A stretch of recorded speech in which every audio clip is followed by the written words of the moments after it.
দীর্ঘ ১ বছর পর আকাশ ওর বাড়িতে ফিরেছিল। তখন রাস্তার ধারে দেখলো কতগুলো লোক একটা মেয়েকে নিয়ে যাচ্ছিল, তাই আকাশ গাড়ি থামিয়ে ওই লোকগুলোর কাছে যায়। কি হয়েছে এখানে? দেখুন না, এরা আমাকে কিডন্যাপ করে নিয়ে যাচ্ছে। ও, এই ব্যাপার। তা এই মেয়েটা যা বলেছে তা কি সত্যি? ওই, তুই কে রে যে তোকে বলতে হবে? আমি কে তা না হয় পরে জানতে পারবি, আগে আমার মার তো খেয়ে নে। আকাশের কথাগুলো ওরা একজন আরেকজনের মুখের দিকে তাকিয়েছে। বাংলা সিনেমার মতো তাকিয়ে থাকবি নাকি আমাকে মেরে মেয়েটাকে নিয়ে যাবি? শালা, আজকে তোকে এমন মার মারবো যে সারা জীবন মনে রাখবি। আগে আয়, তারপর দেখাচ্ছি। এরপর আকাশ ওদের সাথে মারামারি করতে থাকে। অন্যদিকে ইরা দাঁড়িয়ে আছে ওদের মারামারি দেখতে ব্যস্ত। একদিকে মারামারি দেখছে, অন্যদিকে ওদের ভিডিও নিতে থাকে। ওদের সবাইকে মোটামুটি ওখানেই মারতে থাকে। এদিকে কিছুক্ষণের ভিতরে ওখানে পুলিশ আসতে থাকে, তাই আকাশ ওদের মারা বন্ধ করে গাড়িতে উঠে যায়। আকাশ যাওয়ার পর পুলিশ এসে ইরাকে বলে, ম্যাম, আপনার কিছু হয়নি তো? আর ওই ছেলেটাকে আমাদের দেখে ভয় পেল কেন? ভয় পাবো না তো কি করবে? আচ্ছা, আগে এদের নিয়ে যান, মুখ থেকে কথা বের করুন। কেন আমাকে তুলে নিয়ে যেতে এসেছে? শিওর ম্যাম, আমরা ওদের নিয়ে যাচ্ছি, আর আমাদের আরেকটা গাড়ি আপনাকে বাসায় পৌঁছে দিবে। ঠিক আছে। এদিকে ইরা বাসায় গেল, অন্যদিকে আকাশ চলে আসলো ওর বাসায়। ওই বাড়িতে এসে অনেক পরিবর্তন দেখতে পেল, কেননা এই 1 বছরে অনেক কিছু পরিবর্তন হয়েছে। তা কি পরিবর্তন হয়েছে তা আপনারা গল্পের সাথে থাকুন, সবটা জানতে পারবেন। এদিকে বাসার ভেতরে প্রবেশ করার সাথে সাথে আকাশের পুরো পরিবার যতটা না অবাক হয়েছে তার চেয়ে বেশি অবাক হয় আকাশ ফিরে এসেছে কেন তা চিন্তা করে, কেননা এই পরিবারে কেউই ওকে দেখতে পারে না। আর কি কারণে আর কি হয়েছিল অতীতে তা আপনারা জানতে হলে অতীতের কথা জানতে হবে। কিন্তু অতীতে শুরু করার আগেই ইরা ওর বাবা মার কিছু কাহিনী বলে যায় আপনাদের। মা, তুই ঠিক আছিস তো? বাবা, আমি ঠিক আছি। একটা ছেলে আমাকে বাঁচিয়েছে, নয়তো ওরা তো আমাকে তুলে নিয়েই যেত। এই জন্য আমি বলেছি তুই সিকিউরিটি নিয়ে বাইরে যেতে, কিন্তু তুই তো আমার কোনো কথাই শুনলি না। বাবা, আমি কি জানতাম নাকি এত কিছু হয়ে যাবে? তাই এখন যেহেতু জানতে পেরেছিস, তাহলে তো এইবার থেকে সিকিউরিটি নিয়ে বের হবি। ওই ছেলের মতো একটা হলেই হবে। কোন ছেলে? আরে বাবা, যে ছেলে আমাকে বাঁচিয়েছে। আমিও একটু ওই ছেলেকে দেখি। এই দেখো ভিডিও। এই বলে ভিডিও চালু করে দেয়। ইরা ওর বাবা মা ভিডিওটা দেখতে থাকে। ইরার বাবা ভিডিও দেখে কিছু বুঝতে পারছে না, কেননা আকাশের মুখটা বাঁধা ছিল, সেজন্য চেহারা দেখা যাচ্ছিল না। ছেলেটার মুখই তো দেখা যাচ্ছে না, তাছাড়া নাম কি জানিস? সরি বাবা, কিছুই নিতে পারিনি তোমার ওই অফিসারদের জন্য। আচ্ছা, এখন তাহলে যাও, ফ্রেশ হয়ে রেস্ট নাও। এখন আপনাদের পরিচয় করিয়ে দিই। ইনি ইরার বাবা। পেশাগত দিক থেকে উনি একটা দেশের স্বরাষ্ট্রমন্ত্রী, আর ইরা ওনার একমাত্র মেয়ে। এখন তো আপনারা ইরা আর ওর বাবার সম্পর্কে জানলেনই, এবার চলুন আকাশের কাছে যাই। কি ব্যাপার, তুই ফিরে এলি কেন? না, পারো না, কারণ এই বাড়িতে তোমার কোনো অধিকার নেই। আমার বাড়িতে আমার অধিকার থাকবে না তো কার থাকবে? বাহ, এই 1 বছরে দেখি তোর মুখের অনেক কথা ফুটেছে। এই আকাশ এখন আর আগের আকাশ নেই যে তাকে যা বলবে সে তা শুনবে। ওহ, তাই নাকি? ভাগ্য ভালো বাবা মা বেঁচে নেই, নয়তো ওনারাই তোকে বের করে দিত। বাবা মা বেঁচে নেই কথাটা শুনে আকাশের চোখ দিয়ে পানি পড়তে থাকে, কেননা এই 1 বছরে আকাশ ওনাদের কোনো খোঁজ খবর রাখেনি, আর রাখবেই বা কেন? এই পরিবার থেকে তো আকাশকে তাড়িয়ে দেওয়া হয়েছিল, তাই জেদের কারণে ওদের খোঁজ খবর নেওয়া হয়নি। কিন্তু শত জেদ থাকলেও বাবা মা তো ওনার, তাই চোখের পানি ধরে রাখতে পারলো না। তবেও পরিস্থিতি সামাল দিয়ে বাবা মা মারা গিয়েছে, তা এই সম্পত্তি তো আমরা দুই ভাই, আর ঈশারও ভাগ আছে। ঈশা ওর ভাগ্যের অংশ বিক্রি করে দিয়ে রুপি নিয়ে চলে গিয়েছে। কিন্তু কার কাছে বিক্রি করেছে?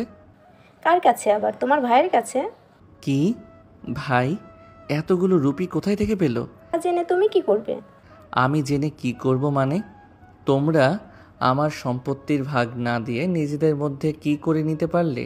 কারণ তোর মৃত্যু একটা ডেথ সার্টিফিকেট বের করি, আর ওটার মাধ্যমেই আমি তা করি, যদিও ঈশাও জানে তুই মৃত। ছি ভাইয়া ছি, তুমি এতটা নিচে নামতে পারলে? এখানে নিচে নামার কি আছে? এই একটা বছরে তুমি এতটা পাল্টে গেলে। তাছাড়া এর আগেও আরও খারাপ ছিলে, কিন্তু এই বছরে তোমাকে এতটা খারাপ বানিয়ে দিয়েছে। ওই, মুখ সামলে কথা বল। একদম আওয়াজ করবি না। একটা মিথ্যে অপবাদ দিয়ে পুরো সংসারের সবার কাছে খারাপ বানিয়ে কি করে দিয়েছিস তা কি তোমাদের মনে নেই? কোন মিথ্যা অপবাদ? বাহ, ভুলে গেলে তাহলে এত তাড়াতাড়ি? বেশ করেছি, তোকে অপবাদ দিয়েছি, আর এই অপবাদ দিয়েছি বলেই তো আজকে সবাই তোকে ঘৃণা করে।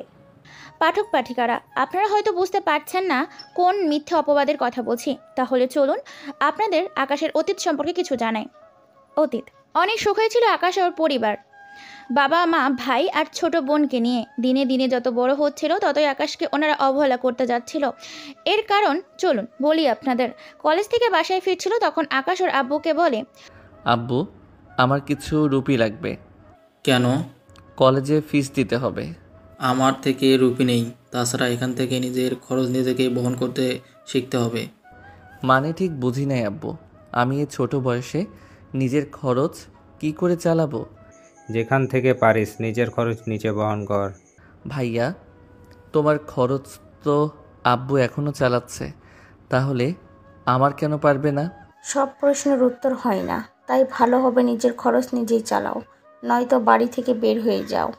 ওই দিন আব্বু ও আম্মু তার বড় ভাইয়ের সাথে কথা শুনে অনেক কেঁদেছিল আকাশ। কেননা তখন আকাশের বয়স ছিল মাত্র 19। তাড়াতাড়ি রোজগার করব কি করে? এতদিনে কিছুক্ষণ পর ঈশা আসে আকাশের কাছে। ভাইয়া, আমার জন্য কি এনেছিস? আমি যে তোর জন্য কিছু আনতে পারিনি, তাছাড়া কি করে আনবো বলো? পরিবার থেকে কেউ আমাকে রুপি দিবে না, আমাকে নিজের খরচ নিজেকে চালাতে বলতেছে। হঠাৎ কি হলো সবার তাই তো জানি না। ভাইয়া, চিন্তা করিস না, দেখবি সব ঠিক হয়ে যাবে। এইদিকে যেতে যেতে 1 বছর চলে যায়। আকাশ কলেজে লাইফ শেষ হয়ে যায়। এই কয়েকদিনে কিছু কাজ করে নিজের খরচ নিজে চালাতে হয়েছে আকাশকে। পরিবার হঠাৎ করে এমনটা পাল্টে যাওয়াতে আকাশ মেনে নিতে পারেনি। এইভাবে কিছুক্ষণ পর আকাশ, আকাশ, জি আব্বু। এই মাস থেকে সংসারে তোমাকে রুপি দিতে হবে। কি বলছো আব্বু? আমি এই কয়েক বছর ধরে নিজের পড়াশোনা নিজে বহন করতেছি, এখন ভার্সিটিতে উঠেছি, এখন তো আরও খরচ বেড়েছে, সেখানে কিনা তুমি এই কথা বলতেছো? বলতেছি, কারণ আমি এইভাবে তোমাদের আর বসে বসে খাওয়াতে পারবো না। কিন্তু আব্বু, তুমি সব কিছু আমাকে কেন বলো? বড় ভাইয়াকে তো কখনো কিছু বলো না। ওকে বলি আর না বলি তা কি তোর থেকে জিজ্ঞেস করে নিতে হবে নাকি? তাছাড়া যা বলছি তাই করবি, নয়তো এই বাড়ি থেকে বের হয়ে যেদিকে দু চোখ যায় চলে যেতে পারিস। এদিকে আকাশ কি করবে বুঝতে পারছে না, কেননা দিনের পর দিন ওরা আকাশকে এমনভাবে অবহেলা করতে থাকে যা বলার বাইরে। কিছুক্ষণের পর আবির কল দেয়। হ্যাঁ আবির, বলো, কিছু জানতে পেরেছিস কি? জানতে পেরেছি, কিন্তু ব্যাপারটা তুই কিভাবে নিবি তা বুঝতে পারছি না। কি হয়েছে বল। আমি আব্বুকে বলে জানতে পারলাম তুই নাকি ওদের কোনো সন্তানই না। আবিরের কথা শুনে আকাশের হাত থেকে মোবাইল পড়ে যায়, তার সাথে কান্নায় ভেঙে পড়ে। কেননা যাদের এতদিন ধরে নিজের বাবা মা ভেবে এসেছে আজকে তারা ওদের বাবা মা না, তা জেনে কি হবে তা তো ভাবতেই পারছেন। সবটা সামনে নিয়ে আকাশ নিজের কাজ করতে ব্যস্ত। পরদিন আকাশ আবিরের সাথে দেখা করে, কেননা আবিরের বাবা মা একজন উকিল, তাই ওনার সাথে কথা বলার জন্যই বের হয়। আবির, তোর বাবাকে সবটা জানিয়েছিস তো? সবটা জানানো শেষ, এখন যে কাজটা করার বাকি আছে ওটা আব্বুকেই তোকে বলবে। চল তাহলে তোর আব্বুর কাছে। এই তো, যেতে হবে না, আব্বু নিজেই চলে এসেছে। আশাতে আকাশ সালাম দেয়। উনি সালাম নিয়ে বলে, কি ব্যাপার আকাশ, তুমি এখানে? জি আঙ্কেল, আমি আপনার থেকে আমার কিছু জানার ছিল। কি কথা বলো তো? আঙ্কেল, আপনি তো জানেন আমি যে বাসাতে আছি আর যাদের আমার বাবা মা মনে করি ওনারা আমার আসল বাবা মা না, কিন্তু ওনারা ছোটকাল থেকে আমার সাথে ভালো ব্যবহার করে এসেছে, কিন্তু বড় হওয়ার সাথে সাথে ওনারা এরকম খারাপ ব্যবহার কেন করে যাচ্ছে আমার সাথে? এর কিছু কারণ আছে। কি সে কারণ আঙ্কেল? তার আগে বলো, তুমি হঠাৎ করে এসব জানতে চেয়েছো কেন? আর তাছাড়া কিছু কি হয়েছে? জি আঙ্কেল, ওই বাড়ির সবাই আমার সাথে যা তা ব্যবহার করতেছে, কিন্তু ঈশা বাদে। যেমন? একটু ডিটেলসে বলো। আকাশ এরপর সবটা বলতে থাকে, কি থেকে কি হয়েছে না হয়েছে সবটা বলতে থাকে। সবটা শোনার পর যা ভেবেছিলাম ঠিক তাই হলো। ওনারা এখন তোমাকে এই জন্য অবহেলা করতেছে এতে করে তুমি ওদের কাছ থেকে চলে যাও, এতে করে ওদের সম্পত্তির ভাগ যেন তুমি না পাও। কিন্তু আমার তো এইসব কিছুই চাই না। দেখো, এই দুনিয়া বড়ই অদ্ভুত। কেননা ওনারা ছোটোকালে তোমাকে এনেছে, তারপর তোমাকে নিজেদের ছেলে বলে গ্রহণ করে, এবং কাগজে কলমে উল্লেখ আছে। এখানে আরও অনেক কিছু বলা আছে। কি কি আছে বলুন আমাকে। আমি তোমাকে ফাইল দিচ্ছি, তুমি নিজেই পড়ে নাও। এরপর ফাইল পড়তে থাকে। ফাইল পড়ে আকাশ যা বোঝার বুঝে গিয়েছে। সবটা বোঝার পর আঙ্কেল তাহলে আমি চলি। আচ্ছা যাও, তবে সাবধানে থাকবি। ওনারা যখন তোমাকে রোজগার করতে বলেছে তখন তুমি তাই করো, নয়তো ওই বাড়ি ছেড়ে চলে যাও। এতগুলো বছর ধরে ওই বাড়িতে আছি, তাছাড়া ওনারা যখন এটাই চায় আমি তাই করব। আচ্ছা দেখো, যদি কোনো সাহায্য লাগে তাহলে আমাকে জানাবে। ঠিক আছে আঙ্কেল। আবির, আমি তাহলে চলি, কাল ভার্সিটিতে আসলে দেখা হবে। ঠিক আছে। এরপর ওখান থেকে বের হয়ে আসে। এখন হয়তো আপনারা বলবেন ফাইলে কি আছে, সবকিছু তো আপনাদের বলা হয়নি, কিন্তু সবটা আপনারা জানানো হবে। কেননা যদি এখন থেকে সবকিছু জেনে যান তাহলে তো গল্পটা পড়ার মজা হারিয়ে ফেলবেন। তাই আপনারা এখন না জানবেন তাও চলবে। পরের দিকে সকালে আকাশ যখন ভার্সিটিতে যাবে তখনই আকাশ খেতে আয়। আসতেছি। খাবার টেবিলে সবাই উপস্থিত ছিল। তখনই আকাশের বড় ভাই বলে, আব্বু, আকাশ মাসে কত করে দিতে হবে ওকে তা জানিয়ে দাও। ভাইয়া আপু, আকাশ ভাইয়া কেন টাকা দিবে বুঝতে পারছি না। বাসায় তো আমি আর বড় ভাইয়াও থাকি। কই, তুমি তো কখনো ভাইয়া থেকে টাকা চাওনি, আর নাই আমার থেকে কখনো চেয়েছো, তাহলে কেন এরকম করতেছো? যা বুঝিস না তা নিয়ে কথা বলিস না। কি বুঝছি না বলো তো? আমার যথেষ্ট বোঝার বয়স হয়েছে। ঈশা তুই চুপ কর। আকাশ, তুমি প্রতি মাসে 2000 রুপি করে সংসার খরচ দিবে। ঠিক আছে তাই হবে। কি ঠিক আছে? তুই এতগুলো রুপি পাবি কি করে? তাছাড়া তুই একা কেন রুপি দিবি তাই তো বুঝতেছি না। বলবো তোকে একদিন সব কথা। এখন তুই চল, দেরি হয়ে যাচ্ছে। চল। ঈশা এবার ইন্টারে ভর্তি হয়েছে। আকাশ অনার্স 3য় বর্ষে। এই কয়েকদিনে মোটামুটি টিউশনি করে নিজের খরচ চালিয়ে নিচ্ছে। এই দিকে দিন যেতে থাকে, আকাশ বড় হতে থাকে। কিছুদিন পর, ঈশা চল, এক জায়গায় যাব। কোথায় যাব? তোর ভাইয়ের জন্য মেয়ে দেখতে যাব। সত্যি মা? তাহলে আমি আকাশ ভাইকে বলি। ওকে জানানোর দরকার নেই। আমি একটা কথা বুঝি না, তোমরা ওর সাথে এমন আচরণ করো, মনে হচ্ছে আকাশ ভাইয়া তোমার সন্তানই না। ঈশা, আমি যা বলছি তাই হবে। ঠিক আছে। এদিকে ওনারা সবাই মেয়ে দেখতে গিয়েছে। মেয়ে পছন্দ করে আসে। 3 দিন পর বিয়ে, তাই পুরো বাড়ি আস্তে আস্তে সাজাতে থাকে। কালকে বিয়ে, তাই আকাশ মোটামুটি সব কাজ করতে থাকে। আকাশের সাহায্য করার জন্য আবিরও আসে। এদিকে আকাশের বড় ভাই, তার পরিবার সবাই যায় বিয়ে বাড়িতে। ওনারা বিয়ের কাজ শেষ করে বউ নিয়ে বাড়িতে আসে। রাতের বেলায় আকাশ, আবির আর কয়েকটা মেয়ে গল্প করছিল। তখন একটা মেয়ে, আপনাকে চেনা চেনা লাগতেছে। জি, আমি আকাশ। রাশেদ আমার বড় ভাই। আমি রোজা। চিনি আপনাকে, আপনি ভাবির ছোট বোন। তাহলে চলুন না একটু ওই দিকে গিয়ে কথা বলি। কিন্তু এরা কি করবে? এরা কারা? আমার বন্ধু আবির। ও তো একা একা বোর হয়ে যাবে। কিছু হবে না, আসুন আমার সাথে। আকাশের হাত ধরে নিয়ে আসে একটা সাইডে, নিয়ে এসে আকাশকে জড়িয়ে ধরে। কি করছেন কি? কই কি করলাম? এইভাবে জড়িয়ে কেন ধরে আছেন? আপনাকে ভালো লাগে সেজন্য। দেখুন, আপনি কিন্তু ভুল করতেছেন। দেখো, কোনো ভুল নয়। তুমি চাইলে এখন আমাকে কিছুটা একান্তভাবে নিতে পারো। আশেপাশে কেউ নেই। দেখুন, আমি ওইসব পারবো না। না পারলে আমি কি জন্য আছি? দেখুন, আমি কিন্তু এখান থেকে চলে যাব। যদি এখান থেকে চলে যান তাহলে আমি চিৎকার করে বলবো আপনি আমাকে এখানে এনে আমার সাথে অসভ্যতামি করছেন। আপনি তো সাংঘাতিক মেয়ে দেখতেছি। এর চেয়ে সাংঘাতিক তো আমাকে কাছে পেলেই বুঝতে পারবে। তাই তাড়াতাড়ি জড়িয়ে ধরো আর কিস করো। এদিকে ও না চাইতেও রোজাকে জড়িয়ে ধরে কিস করতে থাকে। রোজা কোনো রিয়াক্ট করছে না, উল্টে আরো সায় দিচ্ছে আকাশের সাথে। এতে ওরা দুজন অনেকটা কাছাকাছি চলে যায়। ঠিক তখনই রোজার বোন চলে আসে। রোজা, তুই এখানে? ছি ছি ছি, তুই এরকম ভাবে? ভাবি, তোমার দেবরকে আমার পছন্দ হয়েছে। তাই বলে তুই এরকম ভাবে ওকে? আপু, তুই কিন্তু কিছু বলবি না। ঠিক আছে, আর দেবরজি তুমি এত দুষ্ট হলে কি করে? ভাবি, আমি কিছু করিনি, আমার ইচ্ছে। তোমার বোন। আপু, তোমাকে কিছু জানতে হবে না, তুমি চলো তো।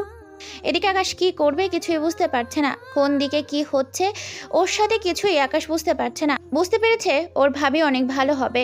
ওখান থেকে আসার পর আবির বলে, কিরে তোর ঠোঁট লাল কেন? ওই কিছু মনে হয় খেয়েছিলাম, তার জন্য এরকম মনে হচ্ছে। বন্ধু, আমি সবটা বুঝতে পারি, কিন্তু কি বুঝতে পেরেছিস তুই? এই যে লুকিয়ে লুকিয়ে। ওই মেয়েটার চরিত্র ভালো না। কিভাবে বুঝলি? কারণটা হচ্ছে ওই মেয়েকে দেখে মনে হচ্ছিল এর আগেও অনেক ছেলের সাথে এরকম করেছে। কি বলছিস এইগুলো? ঠিকই বলেছি। এখন তাহলে কি করবি? কেউ দেখেনি তো? ওর বোন দেখেছে। কেন বোন? আরে আমার ভাবি। কিন্তু উনি কিছু বলেনি? উনি বলবে কি? উল্টা উনি তো আরও উস্কে দিতে চেয়েছিল। এমনটা তো নয় বোন, দুইজনেই একই রকম। জানি না, তবে যাই হোক আমার কি। সেটাই তো, ওনারা তো তোকে নিজের পরিবার মনে করে না। যদি করতো তাহলে তোরও চিন্তা হতো ওনাদের জন্য। আচ্ছা যাই হোক, এখন আমি রুমে যাই। তুই কি বাড়িতে চলে যাবি? আমি বাড়িতে যাব।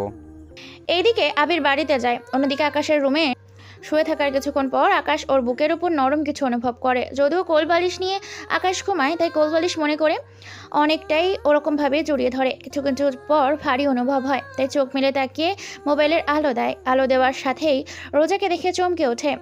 এ কি, আপনি এখানে কেন? তাহলে আমার কোথায় থাকার কথা? তাই বলে আমার রুমে কেন? আমার ইচ্ছে হয়েছে, সেজন্য এসেছি। এদিকে ওরা কথা বলে, অন্যদিকে আকাশের মা আসে ওখানে ওদের দেখে বলে, ছি ছি ছি, আকাশ তুই ওই মেয়েটার সাথে একই বিছানায়?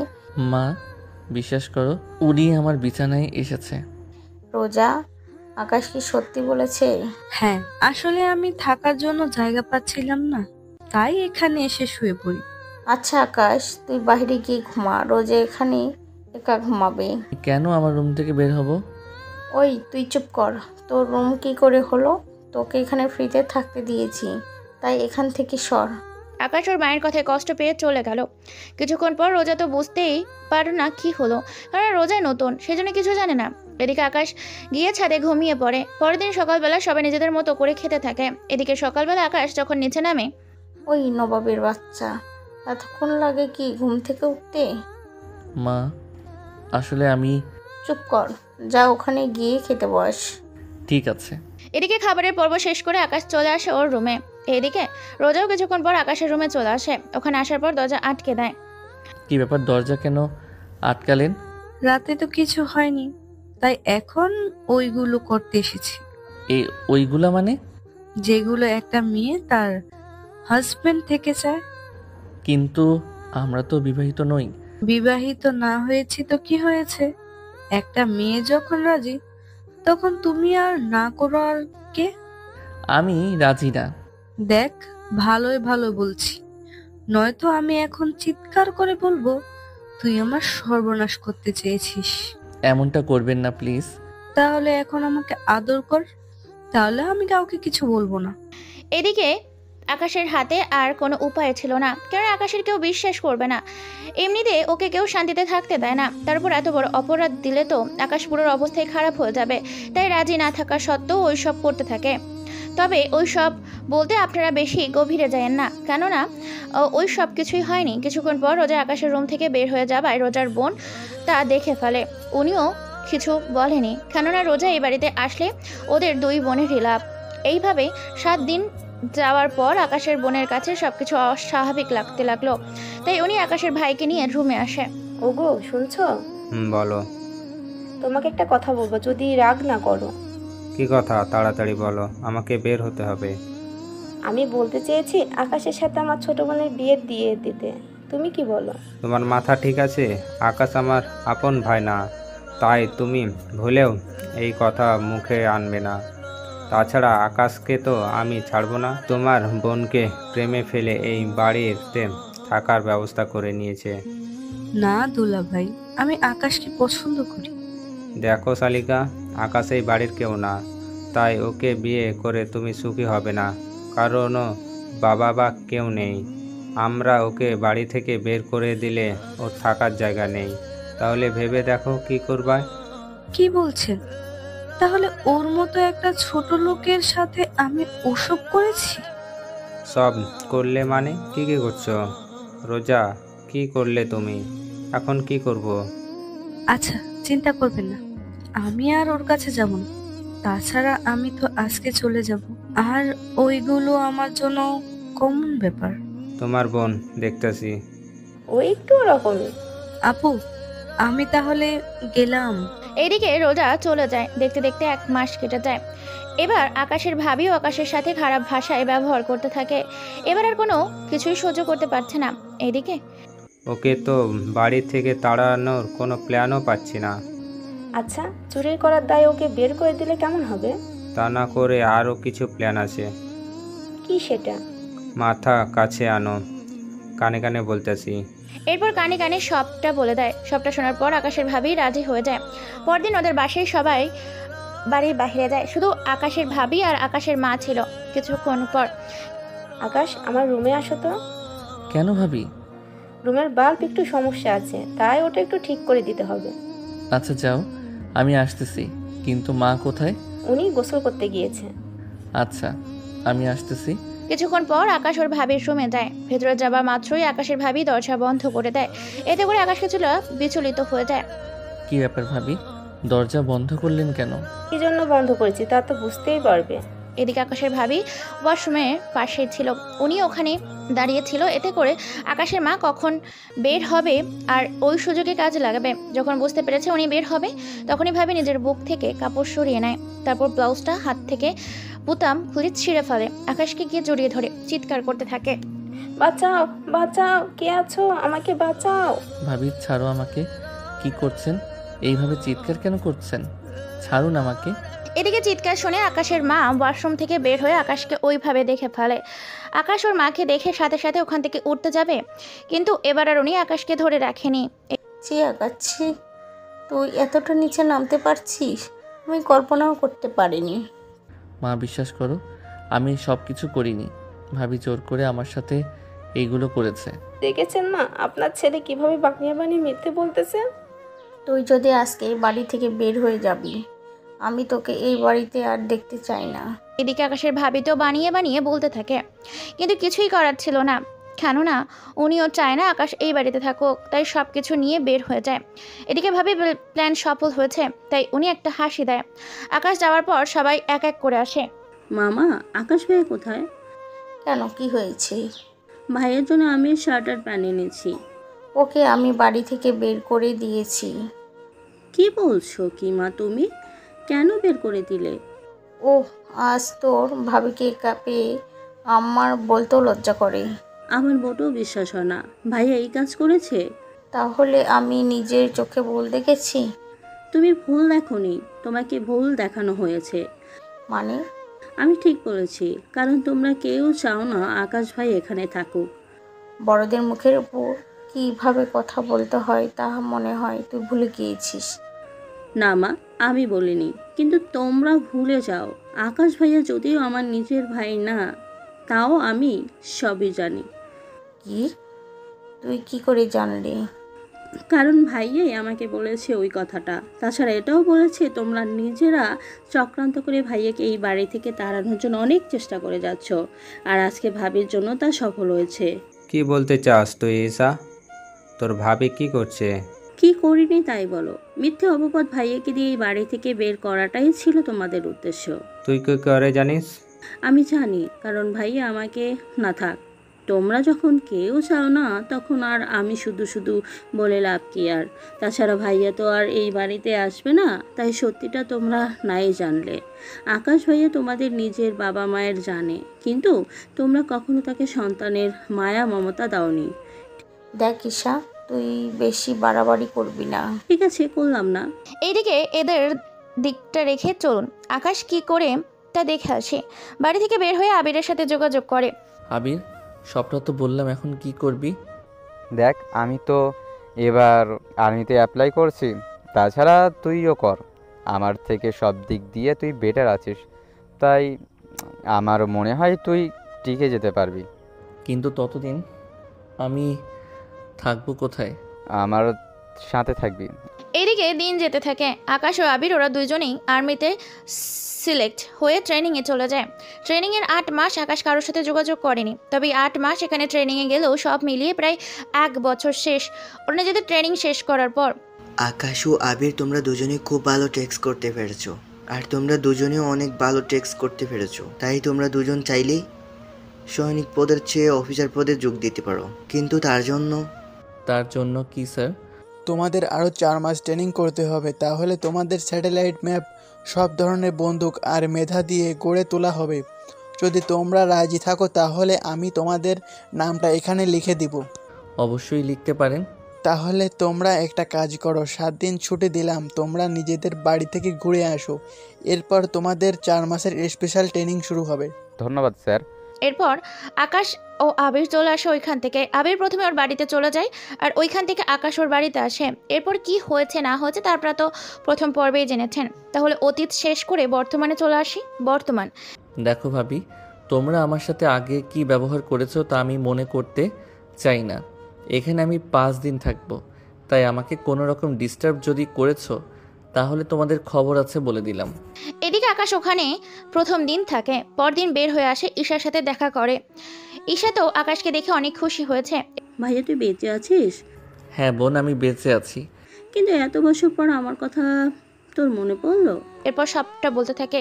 ঈশা তো সবটা শুনে অনেক খুশি হয়। এইদিকে ঈশার বাড়ির প্রথম দিন থেকে আবার রওনা দেয়।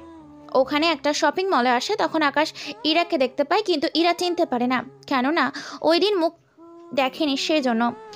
একবার ভেবে আকাশ গিয়ে বলবে, কিন্তু এতে কেমন একটা দেখায়, তার আর বলেনি। কিছুক্ষণ পরই ওখানে কিছু লোক আসে, পুরো শপিং মলটা ঘিরে রেখেছে, কাউকে বের হতে দিচ্ছে না। কি ব্যাপার, কি চান আপনারা? ওই চুপ থাক, আর কোনো কথাই বলবি না, নয়তো মেরে ফেলবো এখনই। এদিকে ইরা ও তার বান্ধবীরা ভয় পেয়ে আছে। এদিকে আকাশও চুপচাপ বসে আছে। যদিও টেররিস্টের সংখ্যা তেমন বেশি না, খুবই কম। এদিকে আবির কল দিয়েই যাচ্ছে। ওখান থেকে কোনো রকমে একটা জায়গায় চলে যায়। কিছুক্ষণ পর কল রিসিভ করে। বলো। কোথায় তুই? এই তো আমি একটা শপিং মলে। এখানে কিছু সমস্যা হচ্ছে। কি সমস্যা? এরপর সবটা জানাই। এদিকে আবির সেই পুলিশ এবং আর্মি অফিসারকে জানিয়ে দেয়। 1 ঘন্টার মধ্যে পুরো শপিং মল আর্মি ও পুলিশে ঘেরাও করে ফেলে। কিছুক্ষণ পরই ভিতরে যেসব টেররিস্ট আছো তারা কেউ বলেও পালানোর চেষ্টা করবে না, যদি করো তাহলে কেউ বেঁচে ফিরতে পারবে না। এদিকে টেররিস্ট ওরা ভয় পেয়ে যায়, কেননা ওরা এসেছিল মল থেকে রুপি চুরি করার জন্য। কেননা এখানে 20টা স্বর্ণ দোকান আছে, ওইগুলো হাতিয়ে নিতে পারলে ওদের লাইফ সেটেলড হয়ে যাবে। ওরা তো সবটা শুনে মাথা গরম করে ফেলে। কার এত বড় সাহস হয়েছে পুলিশকে কল করার? আমরা কিভাবে বলবো? আমাদের সব মোবাইল তো আপনাদের কাছে। তাহলে এইসব লিক কি করে হলো? আমরা কি জানি? বুঝতে পারছি, কয়েকটা লাশ না ফেলে তোদের শিক্ষা হবে না।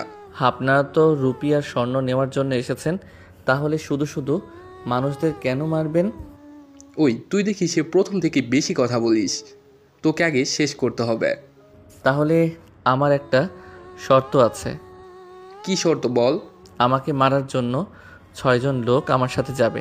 ওই আমরা এসেছি মোটে 10 জন, তোর সাথে 6 জন যদি যায় তাহলে বাকি 4 জন মিলে এখানে কি করব? দেখুন, আমার শর্ত আপনাদের মানতে হবে।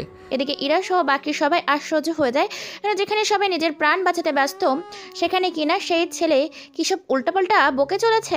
কি বলছেন? আপনার কি মাথা ঠিক আছে? কেন? না মানে যেখানে ওদের থেকে বাঁচতে চাইবেন সেখানে তো তা না করে আপনি কিনা। তা আমার উপরে ছেড়ে দিন। আচ্ছা, ওই দিন পুলিশ আমার ব্যাপারে কিছু জিজ্ঞেস করেনি তো? কোন দিন? না, কিছু না। কিরে, তোরা দেখি একজন আরেকজনকে খুব ভালো করেই চিনিস। আচ্ছা, চিন্তা করার কারণ নেই। এই মেয়েকে আমরা আমাদের বন্দুকের সামনে রাখব, যদি কোনো সমস্যা হয় তাহলে একে আগে মেরে ফেলব। না, এমনটা করবেন না, সেরকম কিছুই হবে না। ওই তোরা ওকে ছাদে নিয়ে যা, আর ওকে গুলি করে ওর বুকটাকে শেষ করে লাশটা নিচে ফেলে দিবি। কিছু লোক আকাশকে নিয়ে যায়, ওরা নিয়ে একটা জায়গায় দাঁড় করায় ওকে। এরপর একে একে যেই মারতে আসবে ওরা মারার আগেই দূর থেকে কেউ নিশানা করে ওদের 6 জনকে মেরে ফেলে। ওরা মরে যাবার পর ওদের থেকে কিছু বোমা আর বন্দুক নিয়ে কাছে লুকিয়ে রাখে। এখন হয়তো আপনারা বুঝতে পারছেন আসলে কি হয়েছে এখানে। তাহলে চলুন সবটা বলি আপনাদের। আকাশ ইচ্ছে করে ওদের ছাদে নিয়ে এসেছে, কেননা ভিতরে কি বলতেছে আর না বলছে সবটা আবির শুনতে পায়। সেদিন আবির দূর থেকে বন্দুক নিয়ে বসেছিল।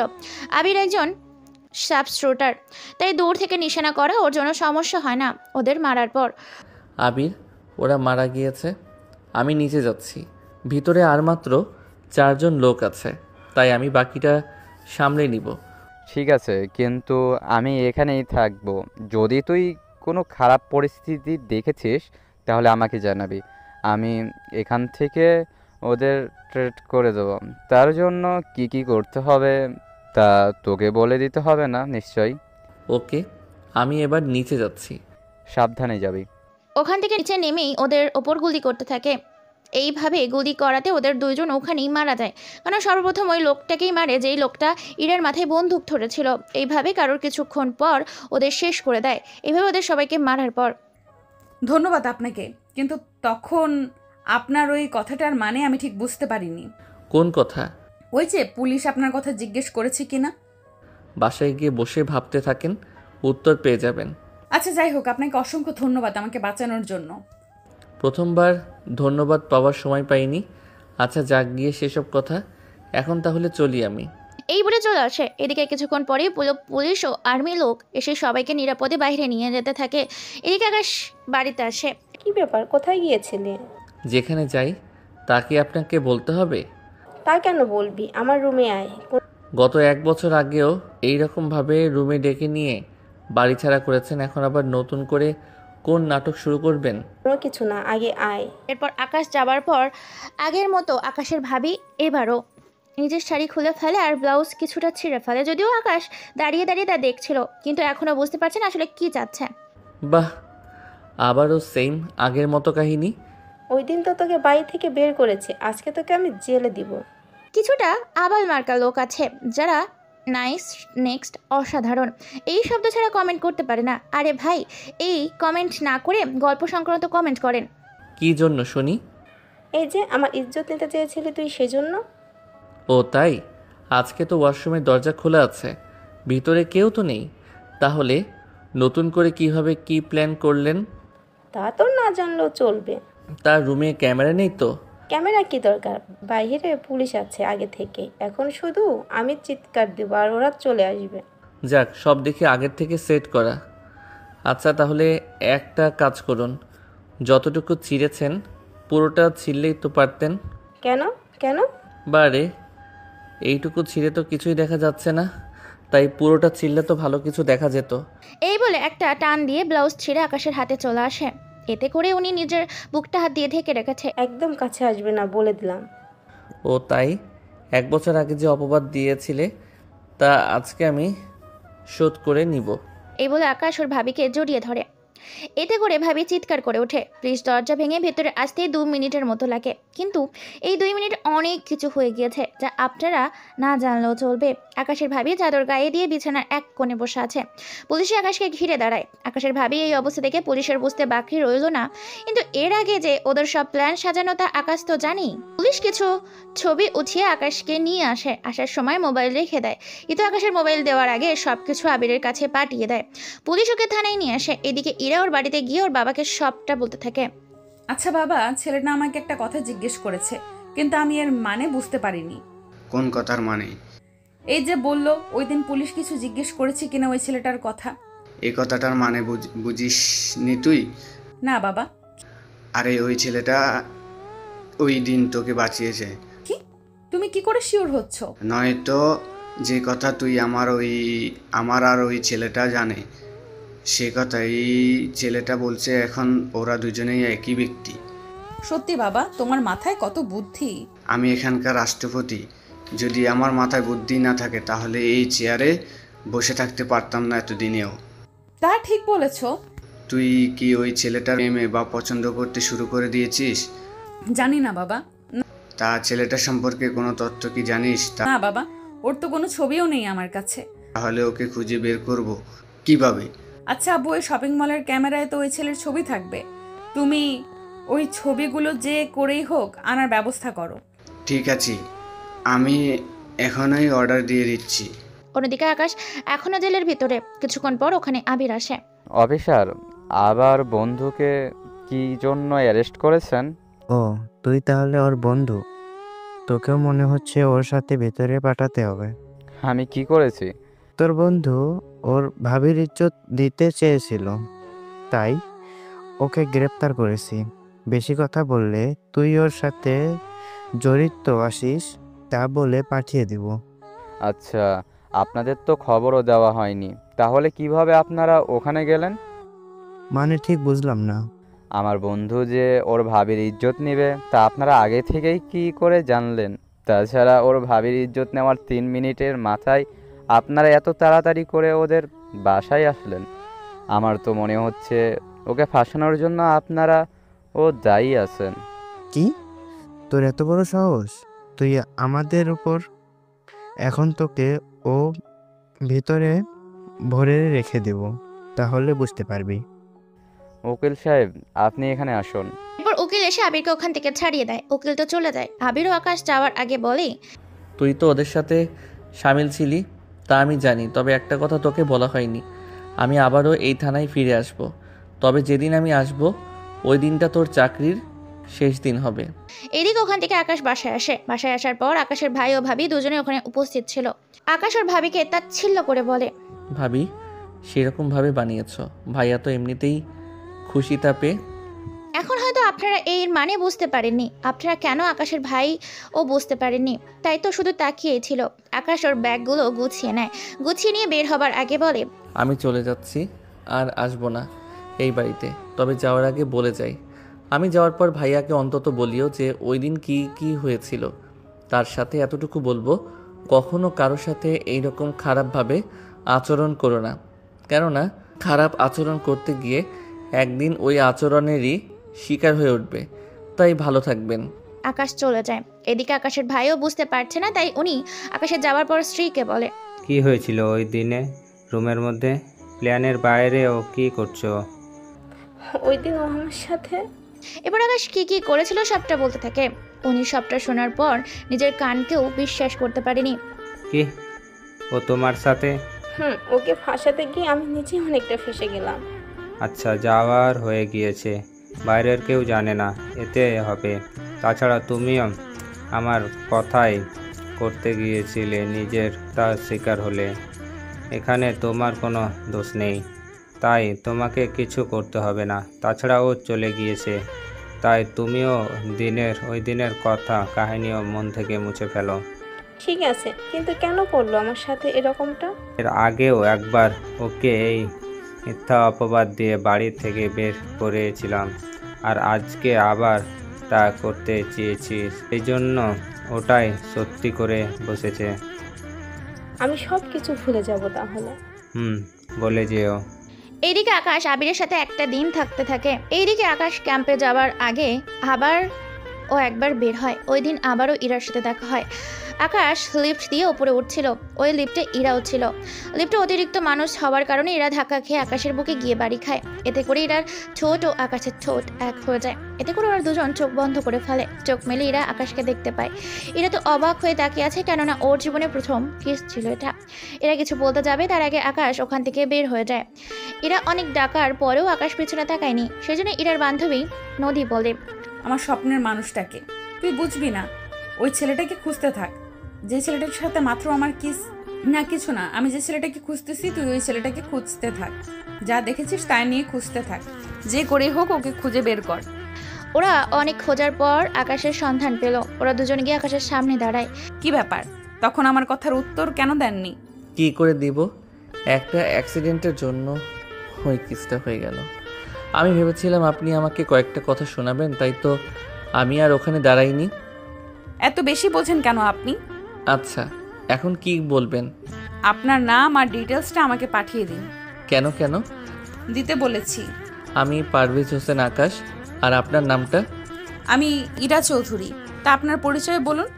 এদিকে আকাশের তার পরিচয় বলতে যাবে, তখনই, কিরে, কোথায় তুই? সময় তো চলে যাচ্ছে। আমি আসতেছি। এই ঠিকানা তো বলে যান। সময় নেই, অন্য কোনো সময় দেখা হলে বলবো। এই সময়টা কবে আসবে? নাম্বার তো দিয়ে যাবেন। আমি যেখানে যাচ্ছি ওখানে ফোন নেওয়া যায় না। তাছাড়া 5 মাস পর হয়তো আমাদের দেখা হতে পারে। কি 5 মাস অপেক্ষা করতে হবে? আমার জন্য কেন আপনি অপেক্ষা করবেন? তা আপনার না জানলেও চলবে। এখন এটা বলুন, 5 মাস কিভাবে দেখা হবে? এখন যেরকম দেখা হয় অনাকাঙ্ক্ষিতভাবে, তখন না হয় দেখা হবে। কিন্তু আমি যে এত মাস অপেক্ষা করতে পারবো না। আমার কিছু করার নেই, ভালো থাকবেন, এবার যেতে হবে। এদিকে আকাশ তো চলে যায়। এখান থেকে বড় অফিসারের কাছে যায়। উনি ওদের পেপার হাতে দেয়। ওরা পেপারগুলো নিয়ে উঠে পড়ে গাড়িতে। এবার গাড়ি চলতে থাকে। কোনো এই ট্রেনিং একটা গুহার ভিতর হবে। এই সব ট্রেনিং অনেক সতর্কতার সাথেই হবে। এদিকে ওরা ট্রেনিং করতে থাকে, অন্যদিকে ইরা ওর বাবার কাহিনী নিয়ে একটা পর্বটা শেষ করব। কেননা আপনারা এই 4 মাস আকাশের সাথে কন্ট্যাক্ট করতে পারবো না, তাই এই 4 মাসে কি কি হয় তা আপনারা জানতে পারবেন ইরার বাসায় আসার পর। আব্বু আব্বু কি হয়েছে? এইভাবে চেঁচাচ্ছিস কেন? আব্বু ওর নাম জানতে পেরেছি। কার নাম? এই তো যে আমাকে দুবার বাঁচিয়েছে তার নাম। তা নাম কি ওর? পারভেজ হোসেন আকাশ, কিন্তু এর বাহিরে কোনো কিছু জানি না আমি। আচ্ছা, এরপর দেখা হলে বাকিটা জেনে নিও।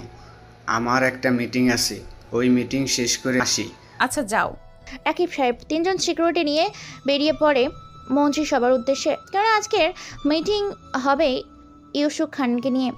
ইউসুফ খানকে তা আপনারা একটু পরেই ওনার সম্পর্কে জানতে পারবেন, কিছুক্ষণ পর।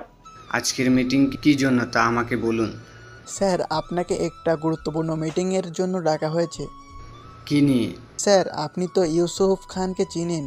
ওই ইউসুফ খান আমাদের দেশে বেশিরভাগ বোম ব্লাস্টের পিছনে ইউসুফ খানের হাত ছিল। তা তো জানি, কিন্তু আজকের মিটিং কিসের জন্য? স্যার, আজকের মিটিং হচ্ছে আমরা যাচ্ছি ইউসুফ খানকে ফাঁসি দিতে। কিন্তু স্যার, যদি এই খবরটা টেররিস্টরা জানতে পারে তাহলে কি হবে ভাবতে পারছেন তো? এটাই তো বড় সমস্যা। ওরা যদি জানতে পারে তাহলে তো একের পর এর হামলা করেই যাবে ওরা। স্যার, এই নিয়ে আপনাদের টেনশন করতে হবে না। আপনি সম্পূর্ণ দায়িত্ব আমার উপরে ছেড়ে দিন। আমি আমার আর্মি অফিসারদের নিয়ে ওই ইউসুফ খানকে মারার চেষ্টা করব। কিন্তু এতে যদি 5 গান হয়ে যায়? দেখুন স্যার, এখানে আমরা 3 জন আছি। আপনি তো আর কাউকে বলতে যাবেন না, আর আমি যেহেতু দায়িত্ব নিয়েছি তাই আমি তো আর কাউকে বলবো না। স্যার, ওর যেহেতু পুলিশের হেফাজতে আছে, ওখান থেকে আমি ওকে কৌশলে বের করে নিয়ে আসব। দেখুন, আপনারা না হয় কাজ করবেন, কিন্তু অন্য কোনো পুলিশ যদি ওকে চিনে নেয়, এই খবরটা যদি কাউকে বলে দেয়, এর জন্য ও ব্যবস্থা আছে। আমি ওই ইউসুফ খানের সাথে আরও 10 জন কয়েকদিকে নিয়ে আসব। সবার মুখে কাপড় পরা থাকবে। তাছাড়া ওই জেলে 10 জন আছে ফাঁসির আসামি, ওদের সাথে ইউসুফ খানকে ও না হয় আমরা বের করে নিয়ে আসব। কিন্তু আপনারা সবটা পারবেন তো? ফাঁসি আপনারা আমাদের ওখানে দিতে পারবেন। আপনারা গাড়ির ব্যবস্থা করেন। আমাদের গাড়ি আসলে আমি ওদের সবাইকে এক এক করে আপনাদের হাতে তুলে দেব।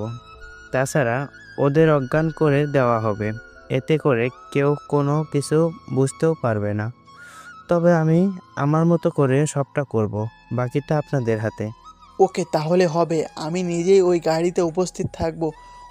ওই গাড়ির সব দিক দিয়ে সুরক্ষা থাকবে। কোনো রকম গুলি বা বোম দিয়ে ওই গাড়ির চাকা নষ্ট করা সম্ভব না। আমি ওকে আমাদের স্পেশাল জেলে আনবো, আর ওখানে আমি আর আমার রাখা থাকবো। এরপর ও 10 জনকে একা ফাঁসি দিয়ে একসাথে। তাই হবে।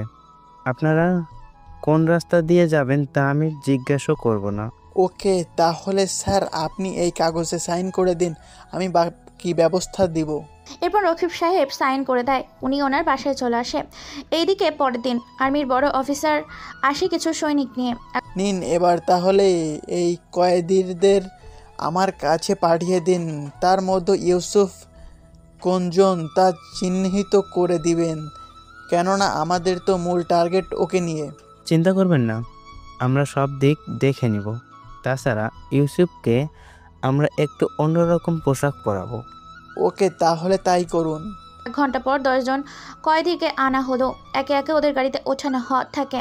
ওরা সবাই গাড়িতে উঠে যাবার পর, ওকে, আমি তাহলে ওদের নিয়ে যাচ্ছি। আপনারা ততক্ষণে আমাদের পিছু করবেন। যদিও আমাদের গাড়ির বাইরে আরও সৈনিক আছে, কিন্তু তাও আপনারা খেয়াল রাখবেন। তা আপনারা কোন আন্ডারগ্রাউন্ডে যাবেন তা তো আমরা জানি না। চিন্তা করবেন না, আমরা কোনো বিপদে যদি পড়ি ওখানে একটা অ্যালার্ম আছে, ওটা অন করে দিব, তাহলে আমাদের জিপিএস আপনারা পেয়ে যাবেন। তবে একটা কথা, আপনারা সাহায্য আমাদের লাগবে না, শুধু আমাদের উপরে হামলা হয়েছে বা তা বোঝানোর চেষ্টা করব। আপনি নিশ্চিত থাকতে পারেন, ইউসুফের ব্যাপারে কেউ জানে না।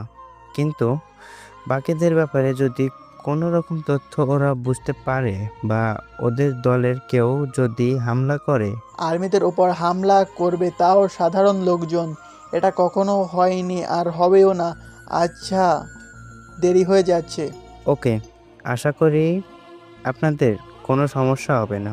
এদিকে ওদের নিয়ে বেরিয়ে পড়ে। ওদের উপর অনেক হামলা করতে থাকে। বড় অফিসার ভালো করে জানে কোনো না কোনো দলের লোক এই কাজ করবে, তাই আর্মির লোকও ভালো করে তৈরি হয়ে এসেছিল। অনেকটা সময় পর ওনারা বাকি লোকদের হারায়। যাক, সকালের চেষ্টার আমরা ওদের পরাজিত করলাম। আচ্ছা, এখন তাড়াতাড়ি করে ওদের নিয়ে চলে আসো, আর সময় নষ্ট করা যাবে না। এদিকে ওদের নিয়ে আন্ডারগ্রাউন্ডে নিয়ে আসা হলো। সবাইকে এক এক করে এখানে লাইনে গিয়ে দাঁড় করাও, আর সবার গলায় দড়ি আটকে দাও। কিছুক্ষণ পর ওদের গলায় দড়ি আটকে দেওয়া হয়, আর রাকাকে ইশারা করা মাত্রই ওদের এক নিমেষে মেরে ফেলা হয়। ওদের মেরে ফেলার পর তোমরা সবাই তাহলে এখান থেকে যাও, আমি ওদের শনাক্ত করব, তারপর ওদের কবর দেওয়া হবে। সব সৈনিকরা চলে যায়। সবাই যাবার পর বডি অফিসার সবার মুখ দেখতে থাকে। সবটা চেক করার পর ওখানে ইউসুফের লাশ পাওয়া যায়।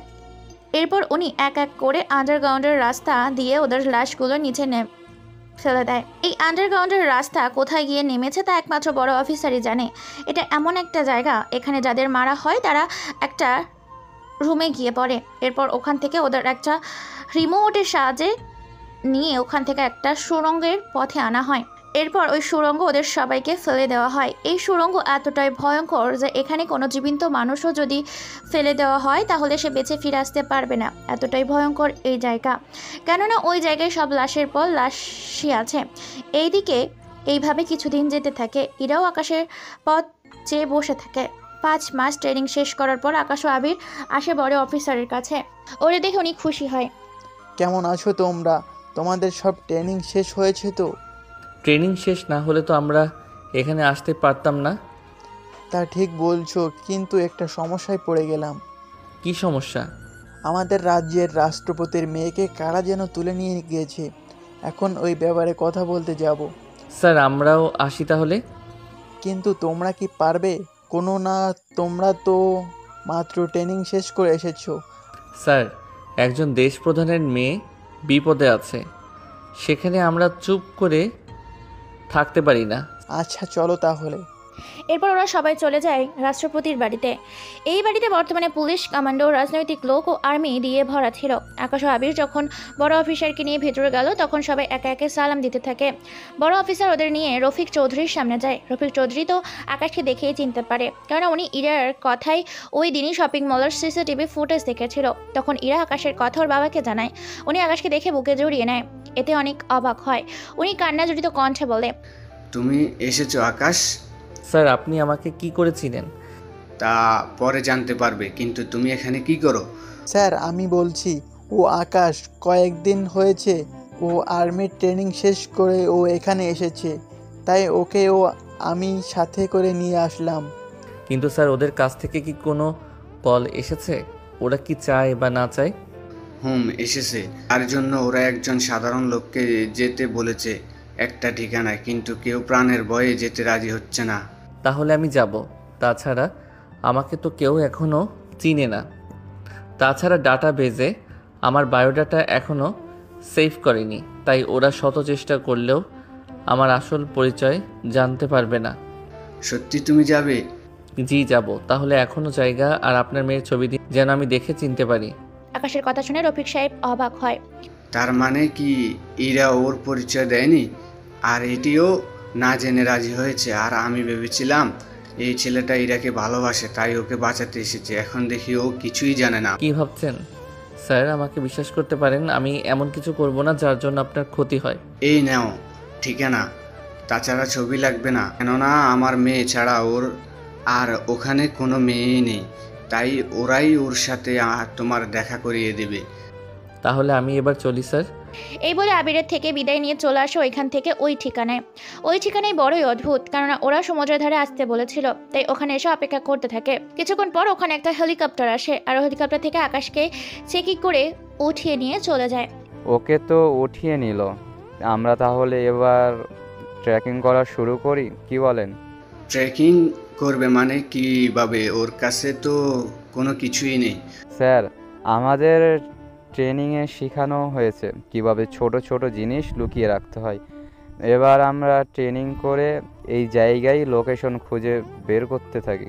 এইভাবে কিছুক্ষণ পর ওরা লোকেশন ট্র্যাক করতে সক্ষম হয়। লোকেশন কোথায় দেখছো? ওটা তো আমাদের এখানকার সব থেকে বড় জঙ্গলটাই, তাও শেষ প্রান্তে, এক কথায় আরেকটা রাজ্যের কাছাকাছি প্রায়। আমার তো মনে হয় এটা পাকিস্তানি বর্ডারের কাছে ওনারাই নিয়ে গিয়েছে। শুধু শুধু ছেলেটা আমার মেয়ের জন্য নিজের জীবনটা দিতে না হয়। স্যার, আপনি কোনো চিন্তা করবেন না, ওর কিছু হবে না। আপনি ওকে ফাইলটা দিয়েছেন তো? দিয়েছি। ওরা যেভাবে বলেছে ঠিক সেইভাবেই। আমরা তাহলে ওই ঠিকানায় যুদ্ধ বিমান আর বেসামরিক বাহিনী পাঠিয়ে দিচ্ছি। কিন্তু স্যার, তা তো সম্ভব না, কেননা ওই জায়গায় যেতে চাইলে ওরা সহজে আমাদের দেখে ফেলবে। এতে করে অনেক সমস্যায় আমাদের পড়তে হবে। তাছাড়া ওরা আমাদের দেখে নিলে আকাশ স্যার আর আপনার মেয়ের জন্য ক্ষতি হতে পারে। তাহলে কি করবে তোমরা? আমরা জঙ্গলের আগে নেমে যাব, এরপর ওখান থেকে বাকি পথ যাব। কি এখন থেকে 200 কিলোমিটার তোমরা হেঁটে হেঁটে এখন শেষ করবে? আমরা ওখান থেকে স্পিড বোট এর সাহায্যে বাকিটা যাব, এরপর বাইকে। আর ওই বাইকগুলোতে কোনো রকম শব্দ থাকবে না। তোমরা কতজন যাবে এখানে? ওরা ওখানকার কতজন আছেন তা তো জানি না, আমরা সেই জন্য 100 জন আর্মি অফিসার মিলে ওখানে যাব। ওকে, যাই করো না কেন আমি আমার মেয়েকে ফিরে পেতে চাই। স্যার, তাহলে আমি ফোর্স তৈরি করে বেরিয়ে পড়ি। সত্যি তোমাদের জবাব নেই। ট্রেনিং শেষ করেই এত গুরুত্বপূর্ণ একটা মিশনে যাচ্ছ। আচ্ছা, তাহলে এখানে যাওয়ার জন্য তোমরা প্রস্তুত হও। ঠিক আছে স্যার। এদিকে ওরা আকাশকে নিয়ে জঙ্গলের ভিতর নামে। ওখানে নামতেই কয়েকজন টেররিস্ট আসে ওর সামনে। ওই, ওকে ভালো করে চেক কর। চেক করেছি বস, ওর কাছে কোনো হাতিয়ার নেই। তা ওরা আর কাউকে ফেলো না, এই লোকটাকে এখানে পাঠালো। আচ্ছা, যাই হোক, আমাদের যা দরকার তা আমরা পেলেই হবে। আচ্ছা, ওকে নিয়ে আয় আমাদের সাথে। এরপর ওরা একটা গাড়িতে নিয়ে বসায়। গাড়িতে 1 ঘন্টা কেটে যায়। এরপর ওরা ওদের মূল আস্তানায় গিয়ে পৌঁছায়। ওই আস্তানায় প্রায় পাকিস্তানি বর্ডারের কাছে। ওখানে যাওয়ার পর ওরা ইরার সামনে আকাশকে নিয়ে যায়। ইরার মুখে কাপড় ছিল, তাই আকাশ ও খেয়াল করেনি। কিছুক্ষণ পর এর মুখের কাপড় সরিয়ে দে। ঠিক আছে বস। কাপড় সরিয়ে দেয়। ইরাও একটু নড়ে চড়ে বসে। এতে করে আকাশ এবার ইরাকে পুরোপুরিভাবে দেখতে পাচ্ছে। ইরাও আকাশকে দেখে অবাক হয়। ইরা, তুমি? আমি। কিন্তু তুমি এখানে কেন? আমি তো এসেছি এখানে আমাদের রাজ্যের রাষ্ট্রপতির মেয়ের কাছে, কিন্তু তুমি এখানে কেন? আমি ওনার মেয়ে, যার কাছে তুমি এসেছো। তুমি বলেছিলে 5 মাস পর তুমি আমার সামনে আসবে, কিন্তু এইভাবে আসবে আমি তা কল্পনাও করতে পারিনি। কেন এসেছো এখানে? এরা তোমাকে মেরে ফেলবে। ও, তাহলে তোরা দুইজনকে ভালো করে চিনিস, তাহলে তে আর কোনো সমস্যাই নেই। আপনারা কি চাচ্ছেন বলেন তো? তা এখন বুঝতে পারবি। ওই একজন কাজী ডেকে ওদের বিয়েটা আগে দিয়ে দে। কি বিয়ে? আপনারা বিয়ে করানোর জন্য লোক ডেকে ডেকে এনেছেন? ওর সাথে বিয়ে দিয়ে আপনাদের কি লাভ হবে বলুন? তা তোর না জানলেও চলবে। এই কাজী নিয়ে আয়, তার আগে ওই পাইল নিয়ে আয়, আমার সাথে আয় একজন। ওরা ফাইল নিয়ে ইরা ও আকাশকে একটা রুমে আটকে রাখে। এদিকে ইরা আকাশকে জড়িয়ে ধরে আর কপালে কিস করতে থাকে। এতে আকাশও অবাক হয়। কি করছেন কি? আমি তোমাকে ভালোবাসি আকাশ। ইরার কথা শুনে অবাক হয়, কেননা ইরা ওকে ভালোবাসবে তা তো কল্পনাও করতে পারেনি। এরপর ইরা সবটা আকাশকে বলে। সবটা শোনার পর সত্যি ইরা, তুমি যে আমার মতো একটা সাধারণ ছেলেকে ভালোবাসবে তা তো আমি কল্পনাও করতে পারিনি। তোমার জন্য আমি 5টা মাস অপেক্ষা করেছি, কিন্তু 5 মাসের মধ্যে এইভাবে দেখা হবে আর এইভাবে আমাদের বিয়ে দিবে তা স্বপ্নের মতোই লাগছে আমার থেকে।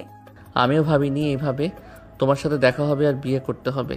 কিছুক্ষণ পর কাজী এসে ওদের দুজনকে বিয়ে পড়িয়ে দেয়। বিয়ে পড়িয়ে ওদের একটা রুমে রাখে। কিছুক্ষণ পর সে ভিডিও ইরার বাবার কাছে পাঠিয়ে দেয়। স্যার, একটা ভিডিও এসেছে। কিসের ভিডিও? জানি না, খারাপ কোনো ভিডিও না হলেই ভালো হবে। আচ্ছা, ভিডিওটা চালাও।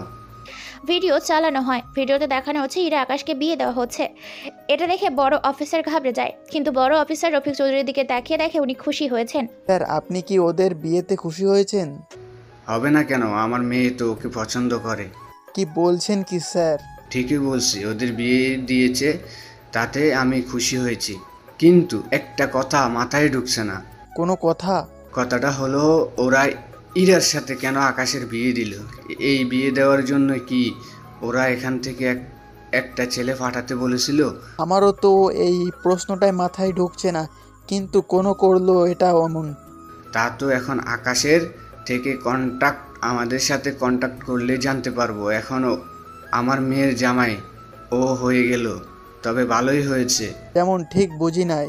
আমার মেয়ে ও ছেলেটাকে ভালোবাসতো, কিন্তু ভাগ্য কি পরিহাস, এই ছেলের সাথে ওর বিয়ে হয়ে গেল। এখন দেখি সামনের দিকে কি হয়। এদিকে আবির আর্মি সৈনিকদের নিয়ে ওই জায়গায় চারিদিকে ঘেরাও করে ফেলে। ওরা এক এক করে ভেতরে যেতে থাকে। ভিতরে যতই যাচ্ছে ঠিক ততই বিপদ ওদের কাছে আসতে থাকে। কিছুক্ষণ পর, তোমরা এই দিকে যাও আর তোমরা এই দিকে আসো, আর সাথে একটা কাজ করো, সাইফার গাছে উঠে যাও। বাকিটা তো কি করতে হবে বুঝতেই পেরেছো। হ্যাঁ, আমরা তাহলে নিজেদের পজিশন নিয়ে নিই। এদিকে কিছুক্ষণ পর ওরা সামনে যাকেই পাচ্ছে তাকেই মেরে ফেলছে। এদিকে ওই টেররিস্টগুলো চারিদিকে ছড়িয়ে পড়ে। ওরা এক একজনকে গুলি করতে থাকে। গুলির আওয়াজ শুনে ইরা ভয় পেয়ে আকাশকে জড়িয়ে ধরে। তুমি একটা কাজ করো, এর ভিতরে লুকিয়ে থাকা আমি এদের দেখতেছি। তুমি ওদের সাথে পারবে না, তাছাড়া আমি তোমাকে এক মুহূর্তের জন্য হারাতে চাই না। প্লিজ তুমি আমার সাথে থাকো। বিয়ের প্রথম দিনে আমি তোমাকে হারাতে পারবো না। আমি এইভাবে চুপচাপ বসে থাকতে পারি না, কথা দিচ্ছি আমি অবশ্যই ফিরে আসবো। সত্যি আসবে তো? কথা দিলাম। এ বলে ইরাকে একটা রুমে আটকে দেয়। রুমে আটকে দেওয়ার আগে আকাশ ওর চাকাটা ইরার হাতে দিয়ে দেয়, যেন যে কোনো মূল্যে ওকে খুঁজে বের করতে পারে। এখান থেকে একটা বন্দুক নিয়ে ভেতর থেকে সবাইকে এক নিমেষে শেষ করে দেয়। এদিকে কিছুক্ষণ পর আবির বাহিরে সবাইকে মারতে মারতে ভেতরে এসে আকাশ ওখানে বন্দুক নিয়ে দাঁড়িয়ে আছে। আকাশকে দেখে আবির জড়িয়ে ধরে। কিরে, সবাইকে নিমেষেই শুইয়ে দিলি? তার বলতে? তা উনি কোথায়? কার কথা বলছিস? যাকে বাঁচাতে এখানে আসা। দাঁড়া, বের করতেছি। এই বলে ওই রুম থেকে ইরাকে বের করে। ইরা বের হয়ে আকাশকে জড়িয়ে ধরে খুশিতে। আর কিছু হয়নি। এদিকে ওদের এমন কাণ্ড দেখে আকাশ ওর মুখে হাত দিয়ে দাঁড়িয়ে আছে। তুই মুখটা এরকম করে রেখেছিস কেন? তুই এসেছিস ওনাকে বাঁচাতে, কিন্তু এখানে দেখি কয়েক ঘন্টায় প্রেম ও বাজিয়ে নিলি। তুইও না, এখন ওই রুমের ভিতরে একজনকে পাবি, ওকে নিয়ে তাহলে ক্যাম্পে ফিরে চল। ওই রুমে কে? আচ্ছা, তাই হবে। ওরা ওখান থেকে যতটা প্রমাণ পেয়েছে সবকিছু নিয়ে চলে আসে। পুরো রাস্তায় ইরা আকাশকে জড়িয়ে ধরেই রেখেছিল। আবিরও কিছু বুঝতে পারছে না। এদিকে কয়েক ঘন্টার পর ওরা প্রধানমন্ত্রীর কার্যালয়ে এসে পৌঁছায়। ইরা গাড়ি থেকে নেমে ওর বাবাকে জড়িয়ে ধরে। স্যার, আপনার মেয়ের কোনো ক্ষতি ছাড়াই ওকে ফিরিয়ে দিলাম। এখন তাহলে আমি আসি। আবির, চল তাহলে। আমি কোথায় যাচ্ছ তোমরা? আমি তো ক্যাম্পে জয়েন করব। কিন্তু তুমি ক্যাম্পে গেলে আমার মেয়ের কি হবে? দেখুন স্যার, এটা তো ওরা জোর করে বিয়ে দিয়েছিল। আচ্ছা, তুমি কি আমাকে ভালোবাসো না? বা এই বিয়েটাকে কি তুমি মানতে পারছো না? আমি সবই মানি, কিন্তু তোমার বাবা কি আমাদের এই সম্পর্ক মেনে নিবে? কেন মেনে নিবে না? দেখো, তোমার বাবা দেশও প্রধান আর আমি বর্তমানে একজন মেজর। আমার মতো ছেলের সাথে কি তোমার বাবা মেয়ের বিয়ে কি দিবে? আমার কোনো আপত্তি নেই। তাছাড়া আমার মেয়ে যখন তোমাকে পছন্দ করে তখন আমার আর কোনো আপত্তি নেই। আমি তো কিছুই বুঝতে পারছি না।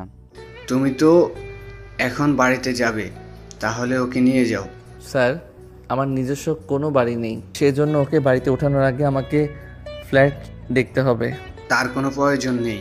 তুমি যখন আমার মেয়ের জামাই, তখন তুমি এতেই থাকবে আমাদের সাথে। কিন্তু ঘর জামাই থাকাটা কেমন দেখায় না?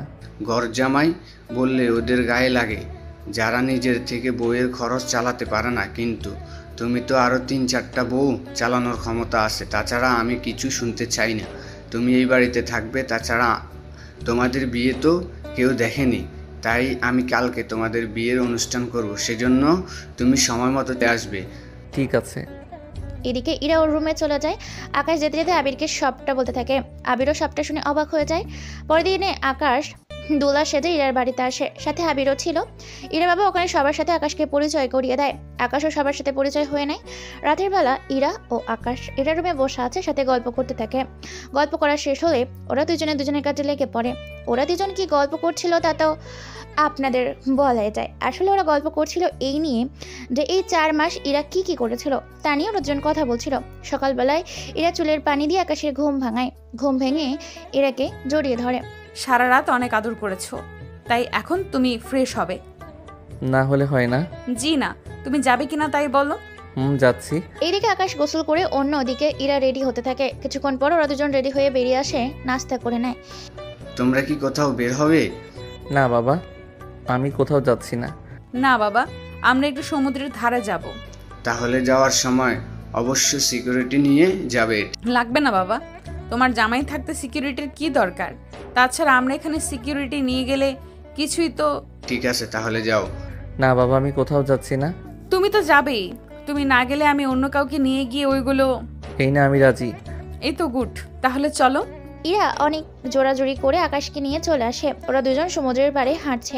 ইরা মাঝে মাঝে আকাশের কোলে উঠে যায়, একবার কোলে ওঠে একবার কাঁধে ওঠে। যদিও আকাশে তাতে একটুও কষ্ট হয় না, কেননা এই সব কিছুর ট্রেনিং করা আছে। ইরা তো বিরক্ত হয়ে বলে, এই তোমার কি একটুও কষ্ট হয় না? কষ্ট কেন হবে? এই যে আমি তোমার কাঁধে উঠে আছি, তাছাড়া মেয়ে মানুষ উঠলে কষ্ট পেলেও ছেলেরা বলে না।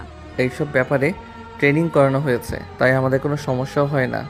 তাহলে আমি এইভাবে আরো কিছুক্ষণ থাকি। থাকো। এই বলে ওরা কিছুক্ষণ ওখানে সময় কাটাতে থাকে। সন্ধে হতেই ওরা চলে আসে বাড়িতে। রাতের বেলায় ওরা ঘুমিয়ে থাকে। এদিকে 7 দিন কেটে যায়।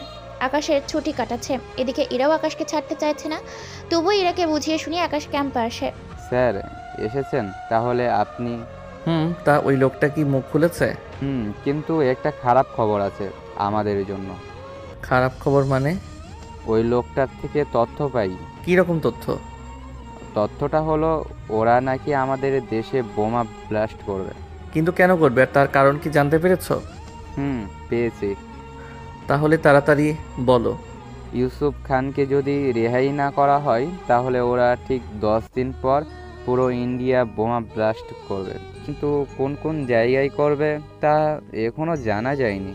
কিন্তু ইউসুফ খান তো মারা গিয়েছে। এটা নিয়েই তো বড় সমস্যা। এখন কি করব কিছুই মাথায় ঢুকছে না। ওরা 7 দিনের মাথায় বর্ডারের সামনে থাকবে। ওদের হাতে ইউসুফ খানকে তুলে দিলে ওরা বোমাগুলোকে রিমোট আর কোথায় কোথায় লাগিয়েছে তার ডিটেলস ওরা দিয়ে দিবে। কিন্তু এখন কি করব? বড় স্যার আর তোর শ্বশুরের সাথে কথা বল, দেখি ওনারা কোনো উপায় বলে কিনা। চলো তাহলে। এদিকে ওরা প্রথমে বড় অফিসারের কাছে যায়, ওখান থেকে ইরার বাবার অফিসে যায়। আকাশ, তুমি এখানে? স্যার, একটা খবর পেয়েছি, আর ওই খবর নিয়ে আপনার সাথে আমরা কথা বলতে এসেছি। কি কথা? আকাশ এরপর সব কথা বলে। এদিকে পুলিশ অফিসার ওই মিটিংয়ে চলে আসে। ওইখানে উনি সবটা শুনতে থাকে। উনি সবটা শোনার পর, এটা তো এখন বড় সমস্যা হয়ে দাঁড়িয়েছে, এখন কি করা যায়? স্যার, একটা উপায় আছে। কি উপায়? ইউসুফ খান এর মতো একটা লোক আছে যে কিনা ইউসুফ খান এর মতো দেখতে অনেকটা। তাছাড়া ইউসুফ খান 10 বছর ধরে জিম্মি ছিল। তাহলে এই বছর এর মধ্যে আসল ইউসুফ খান এর মধ্যে ওই ইউসুফ খান এর পার্থক্য ওরা বুঝবে না। কিন্তু এতে অনেক রিস্ক আছে। যেমন? আমরা যাকে ইউসুফ খানের বদলে নিয়ে যাব তার প্রাণ যাওয়ার আশঙ্কা আছে। কেউ কি নিজের জীবন বাজি রেখে দিতে চাইবে? প্রাণ যাবে কেন? ওরা যদি বুঝতে পারে এটা আসল ইউসুফ খান না, তাহলে তোকে মেরে ফেলবে। সমস্যা নেই, ইউসুফ খানের বয়স এমনিতে ৭০+ হবে। আর আমি যে লোকটার কথা বললাম ওনার বয়সও সেম। ওই লোকটার পৃথিবীতে কেউ নেই, তাই আমার মনে হয় ওনাকে নিয়ে গেলে কোনো সমস্যা হবে না। লক্ষ লক্ষ জীবন বাঁচাতে আমরা একজনের জীবন বিপদে ফেললে সমস্যা হবে না। তাছাড়া একজন লোকের জন্য যদি লক্ষ লোকের জান বেঁচে যায় তাহলে সেটাই করো। তাহলে আমরা ওদের শর্তে রাজি হয়ে যাই। তার আগে ওই লোকটাকে খুঁজে বের করুন, তার সাথে লোকটাকে ওদের সম্পর্কে কিছু ট্রেনিং করাতে থাকুন। তার সাথে আমার মনে হয় ওরা ইউসুফ খানকে নিয়ে তো কোনো কাজে লাগাতে পারবে না, কিন্তু হয়তো ইউসুফ খান এমন কিছু জানে যা ওদের অনেক উপকারে আসবে। আমারও তাই মনে হচ্ছে, নয়তো এই বৃদ্ধ বয়সে ওনাকে নিয়ে গিয়ে ওরা কি স্বার্থে হাসিল করবে। আপনি তাহলে ওই লোকটাকে খুঁজে বের করুন আর লোকটাকে কিছু ট্রেনিং দিন। ওকে, তাই করব। এদিকে পুলিশ চলে যায়, অন্যদিকে বডি অফিসার ওপর অফিস সাহেব আকাশের বিচার বুদ্ধি থেকে অবাক হয়ে যায়। সত্যি আকাশ, তোমাকে এই জন্য নিজের মেয়ের জামাই বলতে গর্ববোধ হচ্ছে। তুমি তাহলে এখন বাসায় যাও, এইদিকে ওরা সামলে নেবে। তার সাথে যা বলার ছিল, তোমার হাতে এখনো 3 দিন সময় আছে, তাই 3 দিনে তুমি আর ইরা বাইরে থেকে ঘুরে আসো, ততদিন ওরা দিকটা সামলে নেবে। ঠিক আছে। এদিকে পুলিশ অফিসার ওদের সাথে যোগাযোগ করে। বল, আমাদের প্রস্তাব তোরা রাজি কিনা? রাজি, তবে একটা শর্ত আছে। কি শর্ত? আমরা তো তোমাদের হাতে ইউসুফ খানকে তুলে দেব, কিন্তু তোমরা যে বোমার রিমোট সঠিক তথ্য দিবে তার কি কোনো গ্যারান্টি আছে? তাহলে কি চাস তোরা? আমাদের বোমা কোথায় আছে তার সন্ধান দিবি। আমরা যদি তোদের জায়গাগুলো চিহ্নিত করে বোমাগুলো শনাক্ত করে খুঁজে পাই, তারপর আমরা ইউসুফ খানকে নিয়ে আসব। ওই, তুই কি আমাদের বোকা পেয়েছিস? অবশ্য বলা যায়, কেননা ওই বোমাগুলো ট্রান্সসেন্সের, সামান্য সোয়া পেলেই ওইগুলো ফেটে যাবে। তাই তোরা যদি বেশি চালাকি করছিস তাহলে বোমা এখানেই ফেটে যাবে। দেখো, আমরা কোনো চালাকি করব না। করলেও সমস্যা নেই, কেন না রিমোট দিয়ে বন্ধ না করলে ওই বোমাগুলো ধরা মাত্রই তোরা শেষ হয়ে যাবি। আমরা যা বলছি তাই করো। এদিকে টেররিস্টগুলো বোমা রাখার লোকেশন পাঠিয়ে দেয়। অন্যদিকে আকাশ ইরাকে নিয়ে হলে আসে ঘুরতে। ওরা 2 দিনের জন্য একটা হোটেলে ওঠে, ওইখান থেকে সব জায়গায় ঘুরে ঘুরে দেখতে থাকে। আচ্ছা, আমরা এত কম সময় এখানে থাকবো কেন? একটা গুরুত্বপূর্ণ মিশন আছে, ওই মিশনটা শেষ করতে হবে। উফ, সারাক্ষণ শুধু মিশন আর মিশন। এত মিশনে যেতে হবে না। আমি আব্বুকে বলে তোমার চাকরি খেয়ে তোমাকে সারাক্ষণ আমার কাছে রাখার ব্যবস্থা করে দিব। আমি তো তোমার সাথে থাকলে তোমাকে জ্বালাই, যেমন এখনো জ্বালাচ্ছি। আমিও চাই তুমি আমাকে এরকমভাবে জ্বালাও, কেননা তোমার এই জ্বালানো আমার অনেক ভালো লাগে। কিন্তু প্রতিদিন হলে তো সমস্যা নেই। আচ্ছা, এখন চলো, আমাদের ফিরে যেতে হবে। মাত্র 2 দিন হলো, আরো কয়েকদিন থাকি এখানে। জি না, আর থাকা যাবে না। একটা কথা দাও। কি কথা? তুমি তোমার কোনো ক্ষতি করা ছাড়াই মিশন শেষ করে আসবে, আর এরপর তুমি আর্মির চাকরি ছেড়ে দিবে। তাহলে খাবো কি আর তোমাকে খাওয়াবো কি? খাওয়াতে হবে না, তোমার ভালোবাসা পেলেই হবে। তাছাড়া তোমার মিশন শেষে একটা সারপ্রাইজ দিব তোমাকে। কি সেটা? আগে কথা দাও, এই মিশন শেষ করে তুমি চাকরি ছেড়ে দিবে। কথা দিলাম, ছেড়ে দিব। আচ্ছা চলো তাহলে বাড়িতে যাই, আর কথাটা যেন মনে থাকে। এদিকে আকাশ ও ইরা বাড়িতে চলে আসে। অন্যদিকে পুলিশ বোমাগুলো খুঁজে পেয়েছে আর ইউসুফ খানের মতো দেখতে লোককে তৈরি করেও ফেলেছে। এখন শুধু লোকটাকে দিয়ে ওই রিমোটগুলো ওদের থেকে হাতিয়ে নেওয়া। এইদিকে আজকে ওদের কয়েকজনকে নিয়ে একটা মিটিংয়ে বসে। মিটিংয়ে সব কিছু নিয়ে আলোচনা করা হয়, কি কি করবে ওরা, কোন দিক দিয়ে কতগুলো কাজ করবে, কতগুলো সৈন্য দিবে। এক কথায় এই সব নিয়ে আলোচনা করে।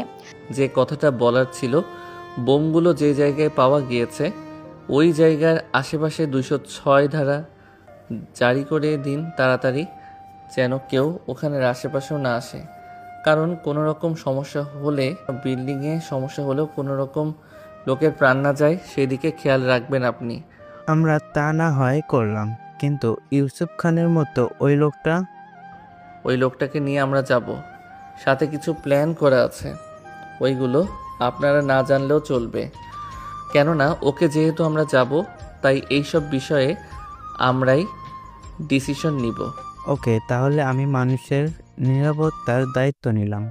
ওই দিনের মতো মিটিং শেষ করে আকাশ ও আবির ইউসুফ খানকে নিয়ে বেরিয়ে পড়ে ওদের দেওয়া ঠিকানায়। ওখানে যাওয়ার আগে আকাশ ওই জায়গায় প্রায় 200 আর্মি নিয়োগ দেয়। ওরা ওই জায়গায় সব দিক দিয়ে ঘিরে দাঁড়ায়। আকাশ ইউসুফ খানকে ওদের সামনে নিয়ে যায়। এই নে ইউসুফ খান, এবার রিমোটগুলো ফিরিয়ে দে। তার আগে ওনাকে আমাদের কাছে পাঠা, তারপর আমরা সব কিছু দিচ্ছি। পাশের ইশারায় 2 জন আর্মির লোক ইউসুফ খানকে নিয়ে ওদের কাছে যায়। সাথে রিমোট নিয়ে আসতে গেলে ওদের এক সৈনিক আটকে ফেলে। এবার কি করবি অফিসার? এখন তো রিমোট আমাদের হাতে। ইউসুফ ভাই, আর তোদের সৈনিকও। এতেও কোনো লাভ হলো না তোদের। কেন কেন? কারণ ওরা দুইজন রোবট মানব, আর রিমোট এই দেখ আমার হাতে। এটা কি করে সম্ভব? সবই সম্ভব, কিন্তু তোদের মাথায় এত কিছু ঢুকবে না। এখন রিমোট দিয়ে আগে বোমগুলো নষ্ট করি। কি এত বড় ধোঁকা? এখানে ধোঁকা দেইনি তোদের, রিমোট দেওয়ার কথা বলেছিলি, তা আমরা পেয়ে গেলাম। এখন ইউসুফ খানকে নিয়ে তোরা কি করবি তা তোদের ইচ্ছে, আমি তো রিমোট পাঠিয়ে দিলাম। ওই অফিসার, এখান থেকে তোরা বেঁচে ফিরতে পারবি না। চারদিকে তাকিয়ে দেখ, আমার ইশারায় আমার লোকজন কিভাবে তোদের মেরে ফেলে। তুই কি ভেবেছিলি আমরা এখানে একা এসেছি? মাত্র 10 জন এখানে, আর চারদিকে তাকিয়ে দেখ, এখানে 100 জন লোক আছে আমার। ও তাই নাকি? তাহলে তো গুনে দেখতে হয়। এদিকে আকাশ 1 থেকে 10 পর্যন্ত না গুনতে থাকে, অমনি 10 জন মারা যায় এবং সাথে সাথে বাকিরা অ্যালার্ট হয়ে যায়। এরপর ওদের মধ্যে বন্দুক যুদ্ধ হতে থাকে। এতে ইউসুফ এর মতো দেখতে লোকটা মারা যায়, আর ওখানে থাকা সবগুলো টেররিস্ট মারা যায়। সবাই মরে যাওয়ায় বাকি সৈনিকদের নিয়ে চলে আসে ওইখান থেকে। তবে ওই যুদ্ধে 20 জন সৈনিক শহীদ হয়ে যায়। যুদ্ধ শেষে ওরা চলে আসে। এরপর আকাশ চাকরি ছেড়ে দেয় এবং ইরার কাছে আসে। সত্যি আমি অনেক খুশি হয়েছি। তার সাথে তোমাকে একটা সুখবর দিতে চাই। তাড়াতাড়ি বলো। আমি মা হতে চলেছি। সত্যি? সত্যি। আমি চাই আমার বেবি ওর বাবার মুখটা দেখুক। সেজন্য চাই না তুমি নিজের জীবন বাজি রেখে এমনটা করতে থাকো। আমি তোমাকে নিয়ে বাঁচতে চাই। তুমি মিশনে গেলে আমার যে কষ্টের শেষ থাকে না। এই জন্যই তো চলে এলাম তোমার কাছে। সারা জীবন থেকো আমার কাছে এইভাবেই ইরা ও আকাশের ভালোবাসা চলতে থাকে। আর এই ভালোবাসার উৎপত্তি হয় একজন সাহসী আর্মির কাছ থেকে। সমাপ্ত।